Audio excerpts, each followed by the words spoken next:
Hello students, welcome to the vision academy education. और हम इस वीडियो में आज देखने वाले हैं covalent bond in the carbon compound. हमने प्रीवियस वीडियो में देखा था आयोनिक बॉन्ड, कोवैलेंट बॉन्ड, और हमने सिंगल बॉन्ड, डबल बॉन्ड और ट्रिपल बॉन्ड भी देखा था। तो हम इस वीडियो में देखेंगे वो बॉन्ड कैसे फॉर्म होते हैं। तो हम स्टार्ट करते हैं पहले डेफिनेशन के साथ, आयोनिक बॉन्ड।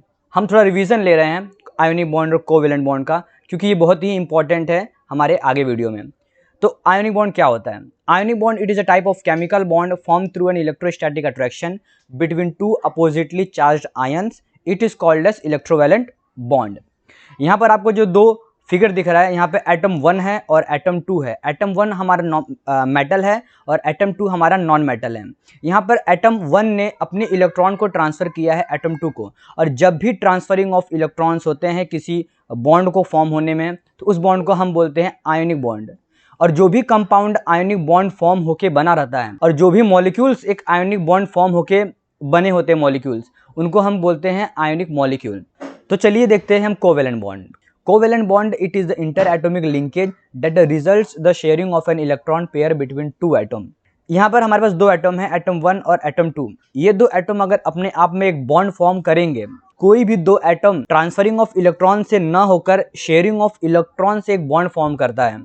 मीन्स डैट वो अपने इलेक्ट्रॉन्स को ट्रांसफर नहीं करते हैं, वो अपने ही इलेक्ट्रॉन्स को एक दूसरे के साथ शेयर करते हैं। ओके, जैसे कि एटम 1 ने एटम 2 के साथ अपने इलेक्ट्रॉन्स को शेयर किया है, या एटम 2 ने एटम 1 के साथ अपने इलेक्ट्रॉन्स को शेयर किया है। एटम 1 और एटम 2 ने अपने इलेक्ट्रॉन्स को एक दूसरे के साथ शेयर किया है, और इन दोनों के बीच में एक जो बॉन्ड फॉर्म हुआ है उसको हम बोलेंगे कोवैलेंट बॉन्ड। क्या बोलेंगे हम उसको? Covalent bond. जो भी इस कोवैलेंट बॉन्ड से कोई मॉलिक्यूल्स या कोई कंपाउंड क्रिएट होता है, तो हम उसको बोलते हैं कोवैलेंट मॉलिक्यूल या कोवैलेंट कंपाउंड। ओके, तो सेम ऐसा ही हम इस वीडियो में covalent bond of carbon compounds हम देखेंगे। कार्बन कंपाउंड्स कोवैलेंट बॉन्ड कैसे फॉर्म होता है, उसमें कैसे बॉन्ड फॉर्म होता है, वो सारी चीज़ें हम इस वीडियो में देखने वाले हैं। ओके, तो मैं आपको एक प्रीवियस वीडियो का एक रिवीजन करवा देना चाहता हूं कि हमने जब आयोनिक बॉन्ड और कोवैलेंट बॉन्ड का जब डिफरेंसेस पढ़ा था, तो हमने ये देखा था कि आयोनिक बॉन्ड के अंदर मेल्टिंग पॉइंट और बॉइलिंग पॉइंट बहुत ज़्यादा होता है as compare to covalent bond. Okay, और कोवैलेंट बॉन्ड का अगर देखा जाए, कोवैलेंट बॉन्ड अगर कार्बन कंपाउंड में हम देखा जाए, मान लीजिए कार्बन, कोई भी कार्बन कंपाउंड, तो हमने उसका मेल्टिंग पॉइंट, बॉइलिंग पॉइंट हमने ये देखा है कि they are below 300 degree Celsius. जैसे कि हमारा दूसरे वाले चार्ट में अगर आप देख सकते हो, तो कार्बन कंपाउंड यहाँ पे मीथेन, एथेनॉल, क्लोरोफॉर्म और एसिटिक एसिड और बेंजीन जैसे कंपाउंड है यहाँ पे, जो कि कार्बन कंपाउंड है, उनके मेल्टिंग पॉइंट और बॉइलिंग पॉइंट दिए हुए हैं। जैसे कि मीथेन का -183 मेल्टिंग पॉइंट होता है, और बॉइलिंग पॉइंट यहाँ पे -162 होता है। जो भी यहाँ पे मेल्टिंग पॉइंट और बॉइलिंग पॉइंट का हम डिग्री सेल्सियस में यहाँ पर मेजर किया गया है। ओके, तो वैसे आप एथेनॉल, क्लोरोफॉर्म और एसिटिक एसिड और बेंजीन का भी देख सकते हो। तो चलिए हम देखते हैं बॉन्ड कैसे फॉर्म होता है। तो बॉन्ड फॉर्म होने से पहले मैं आपको एक बेसिक नॉलेज आपके पास होना चाहिए इलेक्ट्रॉनिक कन्फिगरेशन का। किसका? इलेक्ट्रॉनिक कन्फिगरेशन का आपका बेसिक नॉलेज होना चाहिए। तो what is electronic configuration? Electronic configuration also called electronic structure, the arrangement of electrons in energy levels around an atomic nucleus. यहाँ पर आपको एक एटॉमिक स्ट्रक्चर दिया गया है, उसके सेंटर में न्यूक्लियस का पार्ट्स है, उसके अराउंड में ऑर्बिट के है, फिर एल है, एम है, एन है, इसको हम शेल्स भी बोल सकते हैं। तो यहाँ पर देखिए, ऑर्बिट के को फर्स्ट एनर्जी लेवल डिनोट किया गया है, ऑर्बिट एल को सेकेंड एनर्जी लेवल डिनोट किया गया है, और ऑर्बिट एम को थर्ड एनर्जी लेवल, और ऑर्बिट एन को फोर्थ एनर्जी लेवल। एटम का जो के ऑर्बिट होता है, उसके अंदर मैक्सिमम कैपेसिटी होती है टू इलेक्ट्रॉन्स की मैक्सिमम कैपेसिटी होती है। एल ऑर्बिट में मैक्सिमम 8 इलेक्ट्रॉन्स की कैपेसिटी होती है, और एम ऑर्बिट में 18 इलेक्ट्रॉन्स की कैपेसिटी होती है, और एन ऑर्बिट में 32 इलेक्ट्रॉन्स की कैपेसिटी होती है, एंड सो ऑन। इसके बाद भी सेल्स होते हैं। अगर आप उस सेल्स के maximum electron capacity find out करना चाहते हो, तो ये उसका फॉर्मूला है 2n²। एन ऑर्बिट नंबर होता है, जो भी ऑर्बिट नंबर होता है। जैसे कि मैंने ले लिया ऑर्बिट नंबर 5th ले लिया, 5th ऑर्बिट नंबर ले लिया, तो मुझे 5 का स्क्वायर करना है और 2 से मल्टीप्लाई करना है। मीन्स दैट यहाँ पर एक और ऑर्बिट फॉर्म हो जाएगा n के बाद O। क्या फॉर्म हो जाएगा? n के बाद O। तो मैंने आपको KLMN का ही एग्जाम्पल सिर्फ दिया है। अब बात आती है एनर्जी लेवल की। एटॉमिक शेल में और एटम के इलेक्ट्रॉन्स की एनर्जी, के ऑर्बिट में जो भी इलेक्ट्रॉन्स होते हैं, वहाँ पर उस इलेक्ट्रॉन्स की एनर्जी कम होती है as compare to the LMN। Okay, तो जब वहाँ पे इलेक्ट्रॉन्स की एनर्जी कम होती है, तो वो न्यूक्लियस के बहुत ही नज़दीक होते हैं, उस ऑर्बिट में रिवॉल्व करते हैं, और उनका जो स्टेबिलिटी है वो बाकी इलेक्ट्रॉन से ज़्यादा होता है। मीन्स दैट ऑर्बिट ऑर्बिट के जो इलेक्ट्रॉन्स होते हैं उनके अंदर लेस एनर्जी होता है और वो हाई स्टेबल होते हैं। और जैसे जैसे शेल्स बढ़ते जाते हैं, जैसे जैसे ऑर्बिट नंबर इंक्रीज होते जाते हैं, वैसे वैसे उस ऑर्बिट में प्रेजेंट इलेक्ट्रॉन्स की एनर्जी भी इंक्रीज होते जाते हैं और वो अनस्टेबल होने लगते हैं। ओके, तो चलिए इलेक्ट्रॉनिक कन्फिगरेशन के बाद हम देखते हैं वैलेंसी। तो चलिए अब देखते हैं वैलेंसी। अगर हम वैलेंसी का डेफिनेशन देखें तो valency is the combining capacity of an atom of an element to form chemical bond is called its valency. और दूसरा पॉइंट ये है equal to the number of electrons required to complete 8 electrons in a valence shell. Okay, तो ये valency एक ऐसा concept है जहाँ पे बहुत से लोग कंफ्यूज हो जाते हैं, what is valency of that atom, what is valency of this atom. Okay, तो मैं आपको एक क्लियर एक डेफिनेशन के थ्रू एक कट एंड क्लियर आपको एक एक्सप्लेनेशन देना चाहता हूँ व्हाट इज वैलेंसी। मान लीजिए आपके पास एटम है क्लोरीन, मान लीजिए आपके पास एटम है क्लोरीन और उस क्लोरीन का एटॉमिक नंबर है 7 और we all know that atomic number of the chlorine is 17। Okay, तो अगर हम इसका इलेक्ट्रॉनिक कन्फिगरेशन निकालते हैं अकॉर्डिंग टू द ऑर्बिट और शेल KLMN, तो K ऑर्बिट में उसके पास इलेक्ट्रॉन होते हैं 2 और L ऑर्बिट में होते हैं इलेक्ट्रॉन उसके पास 8 और जो लास्ट ऑर्बिट बचता है इसका आउटर मोस्ट ऑर्बिट उसमें इलेक्ट्रॉन होते हैं 7। ओके, 7 इलेक्ट्रॉन होते हैं। तो अगर हमें कोई पूछता है what is the valency of chlorine, तो आपको सेकेंड पॉइंट का ध्यान रखना है। सेकेंड पॉइंट ये है कि valency of the any atom is equal to the number of electrons required to complete 8 electrons in valence shell. तो अगर m ऑर्बिट में मीन्स दैट आउटर ऑर्बिट में, आउटर मोस्ट ऑर्बिट में किसी भी एटम के आउटर मोस्ट ऑर्बिट में, यहाँ पे मैंने क्लोरीन लिया है तो मैं क्लोरीन का एग्जांपल आपको देता हूँ।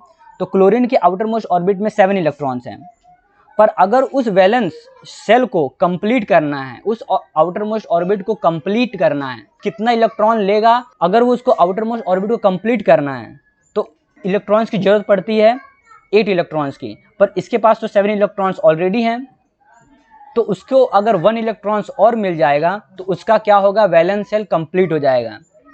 तो अगर कोई आपसे पूछता है what is the valency of chlorine, तो valency of the chlorine is 1।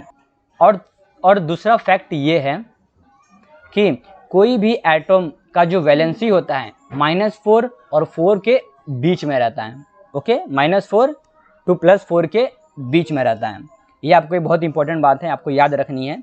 किसी भी एटम का वैलेंसी कोई पूछता है या किसी भी एटम की वैलेंसी होती है -4 to +4 के बीच में रहती है। ओके, तो चलिए अब हम देखते हैं हाइड्रोजन एटम को लेके। यहाँ पर हमारे पास हाइड्रोजन के 2 एटम हैं, हाइड्रोजन 1 और हाइड्रोजन 2। यहाँ पर हाइड्रोजन 1 के जो आउटर मोस्ट ऑर्बिट में 1 इलेक्ट्रॉन है और यहाँ पर भी 1 इलेक्ट्रॉन है। हाँ, तो एक और बात आपको बता देना चाहता हूँ कि जो K ऑर्बिट होता है उसको छोड़ के बाकी सारे ऑर्बिट अगर वैलेंस हैं तो उनको कंप्लीट करने के लिए 8 इलेक्ट्रॉन्स की रिक्वायरमेंट होती है, पर जो ऑर्बिट K होता है उसमें सिर्फ 2 होती है। ओके, तो चलिए देखते हैं। यहाँ पर हाइड्रोजन 1 के पास 1 इलेक्ट्रॉन है, दूसरे हाइड्रोजन के पास भी 1 इलेक्ट्रॉन है। वो अपना इलेक्ट्रॉन ट्रांसफर नहीं करेगा क्योंकि उसके पास अगर ट्रांसफर कर दिया तो कुछ नहीं बचेगा। ओके, तो इन्होंने क्या डिसाइड किया है, एक दूसरे के साथ वो शेयर करेंगे।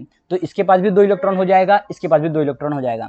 यहाँ पे मैंने 4 इलेक्ट्रॉन नहीं गिन रहा हूँ, यहाँ पे सिर्फ वो एक इलेक्ट्रॉन को शेयर करते हैं और जब वो शेयर करते हैं तो वो एक पेयर बनाते हैं जिसको हम बोलते हैं 1 पेयर्ड। और जहाँ पर शेयरिंग ऑफ इलेक्ट्रॉन होते हैं वहाँ पर कोवैलेंट बॉन्ड फॉर्म हुआ है और यहाँ पे 1 पेयरिंग हुआ है तो हम इसको एक सिंगल बॉन्ड बोलते हैं। हाँ, और दूसरी बात आपको ये बता देना चाहता हूँ, यहाँ पे जो डॉट दिया है, यहाँ पर जो डॉट दिया है इलेक्ट्रॉन्स के लिए, जनरली इलेक्ट्रॉन्स के लिए डॉट का भी यूज़ होता है और क्रॉस का भी यूज़ होता है और बॉन्ड के लिए एक लाइन का यूज़ होता है। तो चलिए देखते हैं हम ऑक्सीजन मॉलिक्यूल्स को, थोड़ा और डिटेल में पढ़ते हैं। Oxygen molecules, we all know that oxygen has a atomic number 8। We all know that oxygen has a atomic number 8। यहाँ पे उसके K ऑर्बिट में 2 इलेक्ट्रॉन्स होते हैं और आउटर मोस्ट ऑर्बिट में 6 इलेक्ट्रॉन्स होते हैं। तो जैसा मैंने आपको बताया था, अगर मैं पूछता हूँ what is the valency of oxygen, अगर मैं पूछता हूँ आपसे what is the valency of oxygen, तो आप क्या बोलोगे? आपको ये बोलना है कि आउटर मोस्ट ऑर्बिट में 6 इलेक्ट्रॉन्स हैं। अब वैलेंस शेल को कंप्लीट करने के लिए टोटल कितने इलेक्ट्रॉन होने चाहिए? 8 इलेक्ट्रॉन होने चाहिए। ऑक्सीजन को अगर अपने आउटर मोस्ट ऑर्बिट को कंप्लीट करना है तो उसको कितने इलेक्ट्रॉन की जरूरत पड़ेगा? 2 इलेक्ट्रॉन्स की। कितने इलेक्ट्रॉन्स की जरूरत पड़ेगा उसको 2 इलेक्ट्रॉन्स की, बिकॉज उसके पास 6 ऑलरेडी हैं, 2 और चाहिए 8 होने के लिए। तो valency of oxygen is 2, 2 electron की जरूरत है ऑक्सीजन को।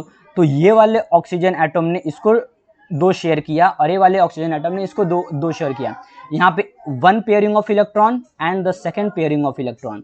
यहाँ पे 2 बॉन्ड बन जाएंगे, एक को हम सिग्मा बॉन्ड बोल सकते हैं और दूसरे को हम पाई बॉन्ड बोल सकते हैं। और यहाँ पे शेयरिंग ऑफ इलेक्ट्रॉन हुआ है, मीन्स दैट यहाँ पे कौन से बॉन्ड फॉर्म हुए हैं, कोवेलेंट बॉन्ड फॉर्म हुए हैं। ओके, तो चलिए देखते हैं हम कार्बन कंपाउंड्स को। यहाँ पे कार्बन कंपाउंड्स मीथेन है जहाँ पर कार्बन 1 है और हाइड्रोजन कितने हैं, 4 हैं। We all know that the carbon का जो आउटर मोस्ट ऑर्बिट होता है वहाँ पर 4 इलेक्ट्रॉन्स होते हैं और उसको 4 इलेक्ट्रॉन्स और चाहिए रहता है ताकि अपने वैलेंस शेल को कंप्लीट कर लें।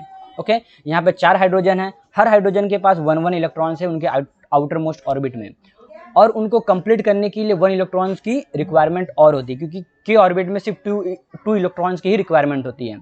तो हाइड्रोजन ने क्या किया, एक हाइड्रोजन ने कार्बन के साथ शेयरिंग किया ताकि हाइड्रोजन अपना शेल कंप्लीट कर ले और कार्बन को 1 इलेक्ट्रॉन का कंट्रीब्यूशन कर दें।